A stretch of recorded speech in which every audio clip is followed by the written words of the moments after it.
Assalamualaikum warahmatullahi wabarakatuh. Saya Desi Putriana Dewi. Hari ini kita akan belajar membahas masalah mayones dan oriental sauce. Baik, langsung saja pada pembahasan yang pertama, yaitu kita akan belajar tentang mayones.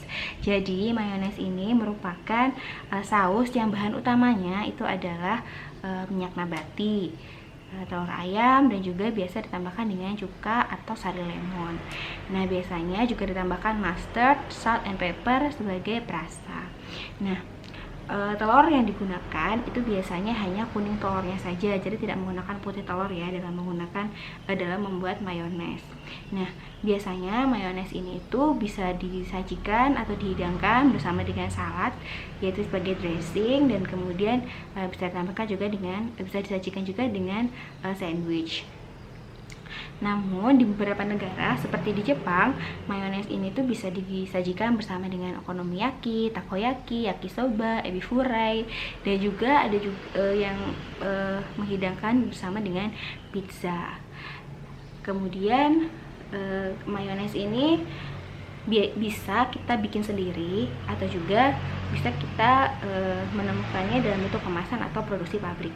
Jadi kalau bila kita membuat sendiri, itu mayones memang memiliki kadar lemak yang jauh lebih tinggi karena kita hanya menggunakan kuning telurnya saja. Minyak yang digunakan bisa menggunakan olive oil, corn oil, atau minyak goreng biasa juga bisa. Nah, apabila kita membuat mayones sendiri, memang kita harus memperhatikan kualitas telur yang kita gunakan, karena kita hanya menggunakan kuning telurnya saja tanpa melalui proses pemasakan, sehingga otomatis bakteri salmonellanya pasti jauh lebih tinggi, sehingga kita harus memperhatikan kualitas telur yang kita gunakan harus benar-benar bersih. Untuk itu biasanya mayones produksi sendiri atau buatan sendiri itu sebenarnya jauh memiliki rasa yang lebih tasty atau rasa yang lebih enak, karena kita bisa menyesuaikan bagaimana kadar keasamannya, bagaimana tingkat keasinannya, atau bagaimana rasanya, karena kita menambahkan salt and pepper tadi sesuai dengan ekspektasi atau sesuai dengan rasa yang kita inginkan. Nah, lanjut kita akan membahas masalah bagaimana prosedur umum dalam pembuatan mayones. Jadi mayones ini itu hanya terbuat dari campuran minyak, kemudian kuning telur, dan juga asam. Asam ini baik bisa menggunakan lemon juice atau cuka. Nah, kemudian ditambahkan seperti salt and pepper. Salt and pepper itu lada dan garam ya. Kemudian ditambahkan juga mustard sebagai perasa. Nah, dalam pembuatan mayones ini harus berhati-hati karena dia hanya ada campuran minyak dan kuning telur serta cuka. Itu sangat rawan sekali untuk pecah atau gagal ya. Jadi kegagalan dalam membuat mayones itu biasanya kuning telurnya akan pecah, jadi memang menghasilkan tekstur yang tidak stabil. Nah, di materi sudah saya tuliskan resep untuk membuat mayones. Jadi resepnya ini pun juga biasanya setiap sumber akan berbeda-beda. Jadi secara umum paling tidak inilah gambaran dalam membuat mayones, seperti kuning telur, mustard, minyak salad. Minyak salad yang digunakan tuh bisa olive oil, corn oil, kemudian minyak goreng biasa juga bisa, terserah minyak apapun. Kemudian ditambahkan garam, merica bubuk, dan juga jeruk lemon. Jeruk lemon itu kita ambil airnya aja atau lemon juice-nya aja.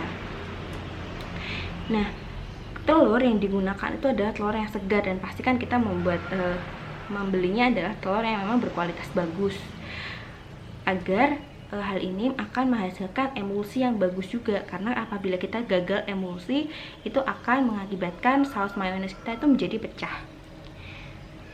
Kemudian kita campur antara kita kocok telur, kemudian kita tambahkan seasoning seperti lada, garam, mustard, kemudian kita tambahkan minyak. Nah, pada saat penambahan minyak ini itu harus berhati-hati, harus pelan-pelan, dan harus mengkocoknya secara konstan dan stabil. Kalau tidak, emulsi akan gagal dan mengakibatkan mayones kita menjadi pecah.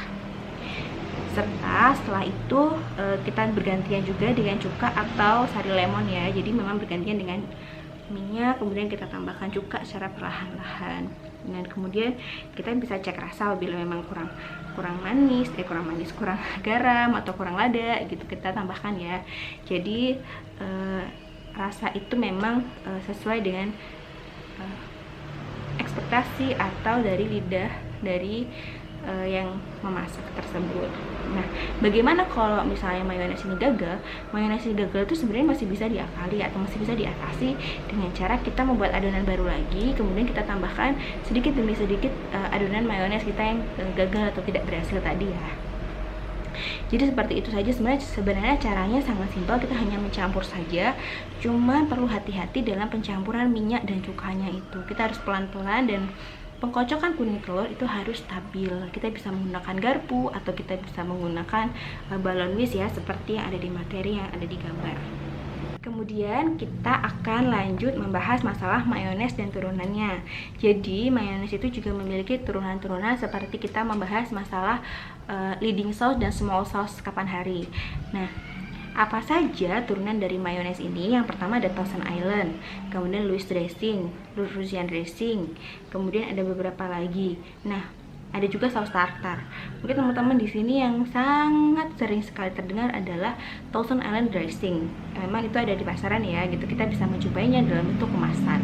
Nah, apakah kita nggak bisa bikin Thousand Island dressing sendiri? Itu bisa sekali. Hanya kita perlu menambahkan mayones dengan saus cabai, saus tomat, bisa tambahkan dengan cuka tarragon. Dan juga kita bisa tambahkan bawang bombay, paprika hijau, dan cabai. Nah, tapi pada umumnya biasanya hanya menggunakan mayones dengan tambahan saus cabai dan saus tomat aja. Itu sebenarnya sudah cukup sekali. Kemudian ada saus tartar juga yang mungkin teman-teman sering sekali mendengarnya. Untuk turunan yang lain teman-teman bisa melihatnya di browsing di internet.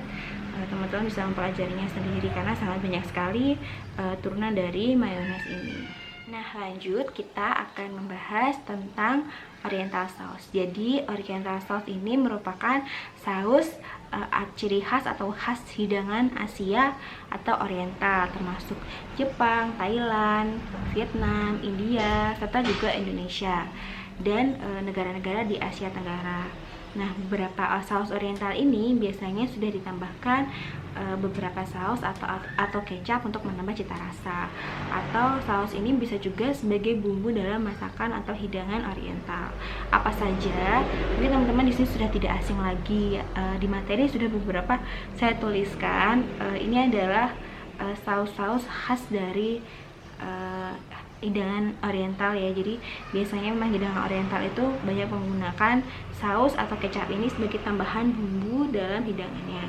Yang pertama ada kecap asin, kemudian dark soy sauce, kemudian ada soyu, ada mushroom soy, kemudian ada kecap manis. Kecap manis ini adalah kecap yang otentik dari Indonesia ya, memang Indonesia aja yang memiliki kecap manis. Kemudian ada saus tiram, kemudian ada kecap ikan, ada saus hoisin, kemudian Thai roasted red chili paste, ini dari Thailand ya. Kemudian yang teman-teman sering dengar pasti di internet atau di Instagram atau di mana, banyak sekali sekarang yang bisa membuat hot chili oil sendiri. Nah, itu juga salah satu saus yang bisa disajikan dengan hidangan oriental. Kemudian sriracha, kemudian ada cuka Jepang atau mirin, dan banyak sekali sebenarnya, masih banyak yang belum saya tuliskan. Nah, teman-teman kalau misalnya lagi belanja di mana gitu ya, teman-teman mungkin bisa melihat apa sih itu kecap asin tuh bentuknya kayak gimana, dark soy sauce tuh bentuknya kayak gimana, fungsinya untuk apa. Sebenarnya di materi pun juga sudah saya tuliskan beberapa fungsinya. Teman-teman apabila nanti memang tertarik untuk membuat masakan atau hidangan dari oriental, teman-teman bisa mempelajarinya sendiri. Ini sangat banyak sekali di internet, dan bahkan di pasaran pun juga sudah banyak. Teman-teman bisa membacanya, melihatnya, bahkan bisa menemunya secara langsung di pasaran bentuknya seperti apa. Dan ada beberapa jenis-jenis oriental sauce yang biasanya disajikan bersama dengan hidangan oriental seperti saus tahu, kemudian saus asam manis. Itu sangat teman-teman pernah dengar ya, saus asam manis. Kemudian ada Indonesian peanut sauce. Indonesian peanut sauce ini kalau di sini biasanya disebut dengan sambal pecel. Nah, sambal pecel itu biasanya juga orang-orang menyebutnya sebagai Indonesian peanut sauce. Kemudian ada saus teriyaki dan wasabi sauce. Nah, itu saja materi dari Oriental Sauce. Semoga materi ini bisa memberikan gambaran terhadap teman-teman bagaimana dan apa itu mayones dan Oriental Sauce. Mungkin sekian dari saya. Apabila saya memiliki kekurangan atau salah-salah kata, saya mohon maaf. Sekian dari saya. Wassalamualaikum warahmatullahi wabarakatuh.